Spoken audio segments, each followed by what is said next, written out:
Bismillahirrahmanirrahim. Assalamualaikum warahmatullahi wabarakatuh. Waalaikumsalam warahmatullahi wabarakatuh. Alhamdulillahilladzi khalaqan nasa min zakarin wa unsa wa ja'alnakum syu'uban wa qabaila lita'arafu. Ashhadu an la ilaha illallah wahdahu la syarikalah wa ashhadu anna sayyidana Muhammadan abduhu wa rasuluh. Allahumma rabbi shrah li sadri wa yassir li amri wahlul 'uqdatam min lisani yafqahu qawli. Amma ba'd. Yang mulia dan yang terhormat, kepada ayah rohani kita bersama, Walid beserta keluarganya. Yang mulia dan yang terhormat, kepada abah dan abi beserta keluarganya.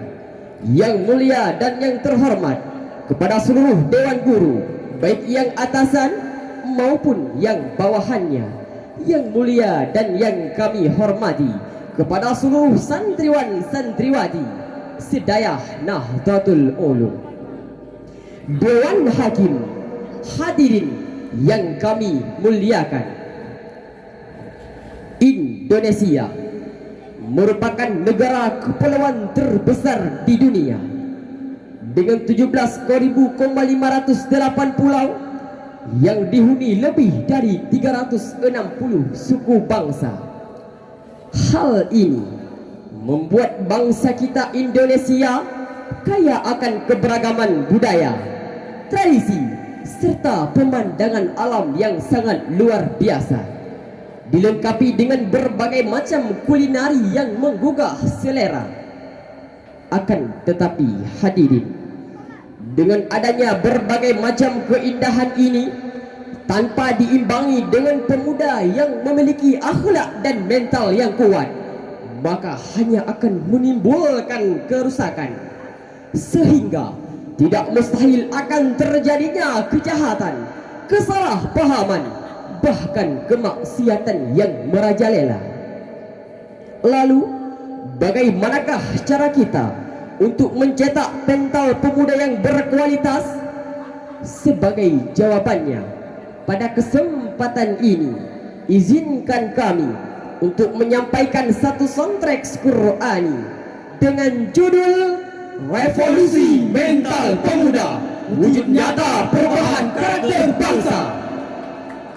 Dengan landasan normatif kitab suci Al-Quranul Karim, Surah An-Nisa ayat 9, yang akan dibacakan oleh qari kami berikut ini. A'udzu billahi minasy syaithanir rajim.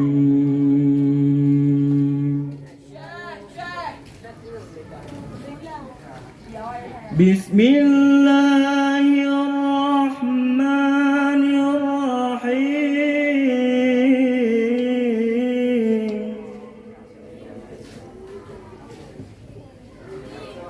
وَلْيَخْشَ الَّذِينَ لَوْ تَرَكُوا مِنْ خَلْفِهِمْ ذُرِّيَّةً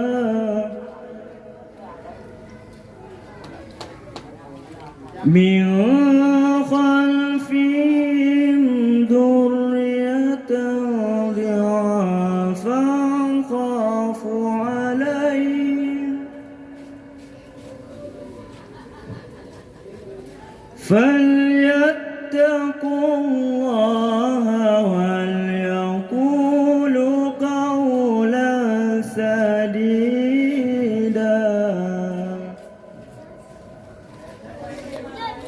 Kami berlindung kepada Allah dari godaan syaitan yang tertutup, dengan menyebut asma Allah yang maha pengasih lagi maha penyayang, dan hendaklah takut kepada Allah orang-orang yang sekiranya mereka meninggalkan keturunan yang lemah di belakang mereka, yang mereka khawatirkan terhadap kesejahteraan. Oleh sebab itu, hendaklah mereka bertakwa kepada Allah, dan hendaklah mereka berbicara dengan tutur kata yang benar. Dewan Hakim, hadirin yang kami muliakan, ayat tadi diawali dengan wal yakhsha. Istimbatnya, wal yakhsha merupakan sigat amar. Kaidah mengatakan al aslu fi amri lil wujub.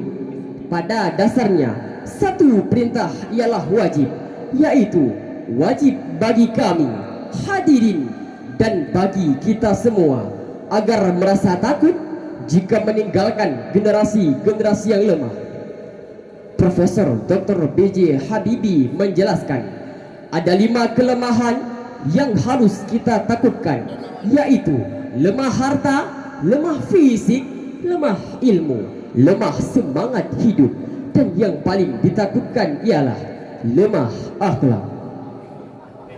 Bila mental pemuda kita kuat, maka akan menjadikan bangsa kita menjadi bangsa yang hebat.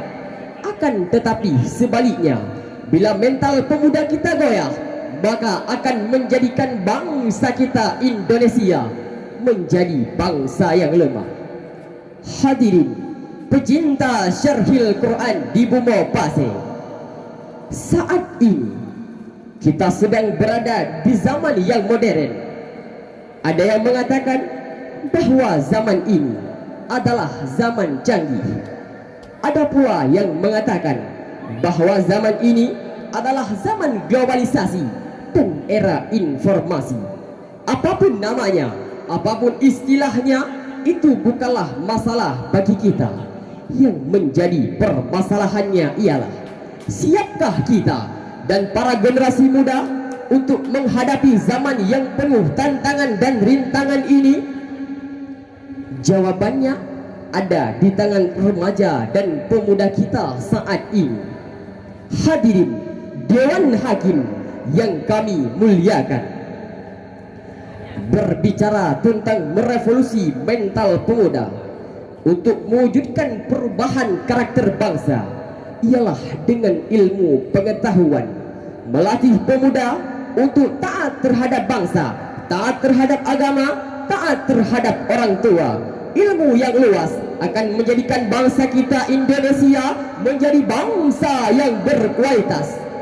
Namun sebaliknya hadirin, bila remaja dan pemuda kita saat ini tidak diimbangi dengan ilmu pengetahuan, maka sangat disayangkan akan memicu munculnya watak-watak perusak, Watak-watak pencemar, Watak-watak pemicu permusuhan, bahkan watak-watak eksploitasi. Oleh karena itu hadirin, apakah yang harus kita persiapkan untuk generasi muda kita nanti? Apakah yang harus kita lakukan untuk mencetak mental pemuda yang berkualitas? Ialah dengan ilmu pengetahuan.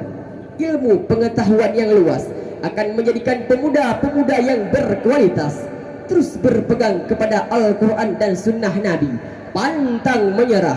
Umpama pat yang tatap inan bemepaca, Pak yang tak inan beluka, Pat yang tak ireh inan pemengirang, menyakata muka berkuah senjata dengan kalimah takbir Allahu Akbar. Hadirin Dewan Hakim yang kami muliakan, remaja dan pemuda merupakan orang penentu maju dan mundurnya suatu bangsa. Sehingga Insinyur Soekarno, Presiden pertama Indonesia, pernah berkata, "Berikan kepadaku 100 orang tua, maka akan aku pindahkan gunung dari tempatnya. Akan tetapi berikan kepadaku 10 orang pemuda, maka akan aku ubah wajah dunia." Hadirin, dari kalimat tadi dapat kita pahami yang bahwa remaja dan pemuda merupakan penentu maju dan mundurnya suatu bangsa. Kemajuan dan kemunduran suatu bangsa tergantung pada remaja dan pemuda kita. Akan tetapi hadirin, saat ini sangat disayangkan remaja dan pemuda kita mentalnya sudah rusak, mentalnya telah goyah, sehingga pembunuhan, Perampokan, Pertikaian. bahkan pencurian menjadi hal yang tidak terherankan.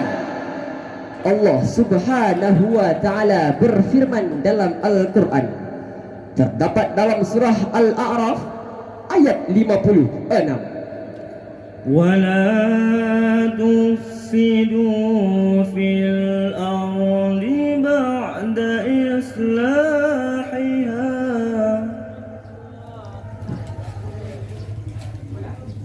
بعد إصلاحها وادعوه خوفا وطمعا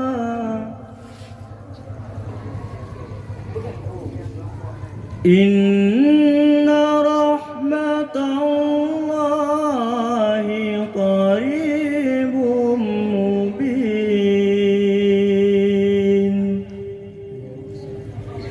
إن